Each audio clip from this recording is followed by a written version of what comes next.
આજે તો અચાનક જવાનું થઈ ગયું ગોપનાથ। જય દશરામ મિત્રો, કેમ છો બધા? મજામાં ને? તો આજે તો મિની વ્લોગ ચાલુ કર્યો બપોર પછી મિની વ્લોગ ચાલુ કર્યો અને આપણે જવાનો હતો ગોપનાથ, એટલે આપણે સીધા રવાના થઈ ગયા ગોપનાથ સાઈડ।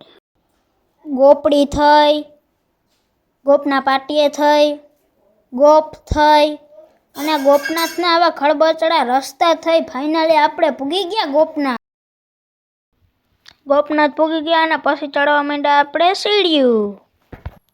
તો મિત્રો ફાઇનલી પૂગી ગયા છે ગોપનાથ અને હવે હું દર્શન કરી આવું અને અહીં ફોન અલાવ પણ નથી।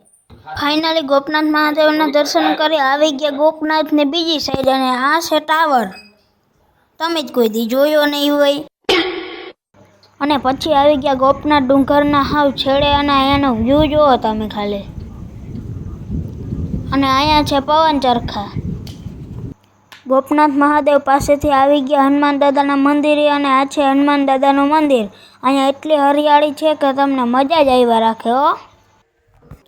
તો મિત્રો ફાઇનલી પૂગી ગયા છે ઘરે અને આ છે આપણી ગાય। અને આજનો મિની વ્લોગ હવે અહીંયા જ પૂરો કરી નાખી, તો બધાને જય શ્રી રામ અને બાય બાય।